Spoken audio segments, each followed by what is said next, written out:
നമ്മുടെ വീട്ടിലെ നായ്ക്കുട്ടി തന്നെയാണ്. ചുരത്തിൽ ഇങ്ങനെ പോണ സമയത്ത് ഒരു വെറൈറ്റി യാത്രക്കാരനെ കണ്ടു. കാശ്മീരിലോട്ട് സൈക്കിളിൽ പോവാണ് കേട്ടോ. അപ്പൊ ചുരത്തിൽ എത്തിയിട്ടുണ്ട്. കോട്ടയത്ത് നിന്നാണ് വന്നിട്ടുള്ളത്. നമ്മൾ അയാളെ വിശേഷങ്ങളൊന്നും കണ്ടാലോ, പരിചയപ്പെട്ടാലോ? എന്നാ വന്നോളി. എന്താ നിങ്ങളെ പേര് പറഞ്ഞേ? എന്റെ പേര് ജോപ്പൻ. ജോപ്പൻ, കേരള ടു കാശ്മീർ അല്ലേ? ഇപ്പൊ ഇവിടെ ചുരത്തിലെത്തി എങ്ങനെയാ? ചുരത്തില് ഞാന് 14 ജില്ലകളും മൊത്തത്തിൽ കണ്ടിട്ടാണ് വെളിയിലോട്ട് പാസ് ചെയ്യുന്നത്. എത്ര ദിവസം ഇപ്പൊ ഇറങ്ങിയിട്ട്? ഇപ്പൊ ഇറങ്ങിയിട്ട് 4.5 മാസമായി. 4.5 മാസം അല്ലേ? 4.5 മാസത്തിൽ 1 മാസം ഇടയ്ക്കിടയ്ക്ക് മഴയായതുകൊണ്ട് നമുക്ക് പലയിടത്തും നിൽക്കേണ്ടി വന്നു. യാത്രയില്ലായിരുന്നു. ശക്തമായ മഴയത്ത് നമ്മൾ യാത്ര ചെയ്യല. പിന്നെ ഇപ്പൊ ഞാൻ മാഹിയും കൂടി കണ്ടിട്ടാണ് വരുന്നത്. ഏകദേശം ക്ലിയർ ചെയ്ത് ഇനിയിപ്പം അല്ലല്ല ഇവിടുന്ന് കേറിയിട്ട് ഇനി കണ്ണൂർ കറങ്ങും. എന്നിട്ട് കാസർഗോഡ് പോയിട്ട് അതുവഴി മംഗലാപുരം. ഒരു വെറൈറ്റി ഉണ്ട്, കൂടെ ഒരാൾ കൂടി ഉണ്ട്. അതെ അതെ, ആളൊന്ന് പരിചയപ്പെടുത്തി തരും. നമ്മുടെ വീട്ടിലെ നായ്ക്കുട്ടി തന്നെയാണ്. വീട്ടിൽ തന്നെ ജനിച്ചു വളർന്നതാണ്. അപ്പോ അവളെ ഇട്ടിട്ട് പോകുന്ന എനിക്കും സങ്കട, അവക്കും സങ്കട. വീട്ടില് വേറെ ആരുമില്ലേ? ഉണ്ടല്ലേ? ഭാര്യയും മക്കളും ഒക്കെ ഉണ്ട്. അപ്പൊ ഇയാളാണ് കൂടെ കുട്ടി? ഇയാളെ കൂടെ. എന്താ പേര് ഇയാളെ? കുഞ്ഞി. അപ്പൊ വളരെ സന്തോഷം കണ്ടേല്. ഓക്കെ, യാത്രയൊക്കെ ഉഷാറാവട്ടെ. ഓക്കെ.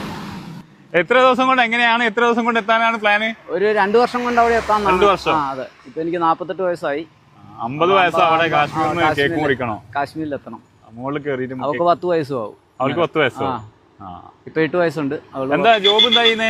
ഞാൻ നേരത്തെ വെൽഡിങ്ങിന്റെ ഹെൽപ്പറായിട്ട് പോകുമായിരുന്നു. ഇതിനുള്ള ഫണ്ടൊക്കെ എങ്ങനെയാ? ഫണ്ടിനെ കുറിച്ചൊന്നും ചിന്തിച്ചിട്ടില്ല. യാത്ര ചെയ്യാൻ ഫണ്ട് അറേഞ്ച് ചെയ്തിട്ടാണ്? ഒരു അറേഞ്ച്മെന്റും ഇല്ല. ഒന്നും അറേഞ്ച് ചെയ്തില്ല? ഒന്നുമില്ല. അപ്പൊ ആരെങ്കിലും ഒക്കെ സഹായിക്കും? ആരെങ്കിലും ഒക്കെ സഹായിച്ചാൽ അങ്ങനെ അങ്ങ് പോവുക എന്നുള്ളതേ ഉള്ളൂ. ആണ്.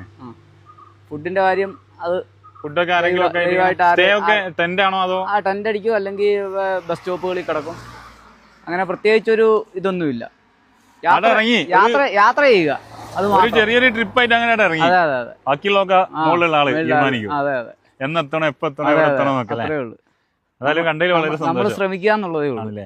അപ്പൊ നമ്മൾ കണ്ടിട്ടുള്ളത് ജേർണി ഓഫ് ജോപ്പൻ, ജോപ്പന്റെ യാത്ര എന്ന് പറഞ്ഞിട്ടുള്ള ആ ജോപ്പൻ ചേട്ടനാണ് കണ്ടത്.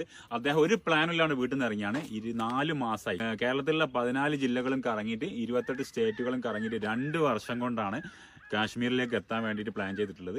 48 വയസ്സായി എന്നാ പറഞ്ഞത്. 50ാമത്തെ പിറന്നാള് കാശ്മീരിൽ വെച്ചിട്ട് ആഘോഷിക്കാൻ വേണ്ടിയിട്ട് പോവുകയാണ്. അതിനു വേണ്ടി പോവല്ല, അവിടെ വെച്ച് ആഘോഷിക്കണമെന്നാണ് പുള്ളിന്റെ പ്ലാന്. അപ്പം വലിയ പൈസയും കാര്യങ്ങളും സെറ്റ് ആക്കിയിട്ടൊന്നല്ല ഇറങ്ങിയിട്ടുള്ളത്. അപ്പൊ യാത്രയിൽ ഇപ്പൊ വയനാട്ടിലാണ് എത്തിയിട്ടുള്ളത്. വയനാട്ടിൽ നിന്ന് കണ്ണൂരിലേക്ക് ഇറങ്ങി അതുവഴി കാസർഗോഡായി പോകുന്ന പറഞ്ഞിട്ടുള്ളത്. അപ്പൊ വഴിയിൽ ആരെങ്കിലും ഒക്കെ കാണുകയാണെങ്കിൽ കുറച്ച് ഭക്ഷണം വാങ്ങി കൊടുക്കാനോ അല്ലെങ്കിൽ വെള്ളം സഹായിക്കാനോ ഒന്നും ആരും മറക്കണ്ട. Okay, by.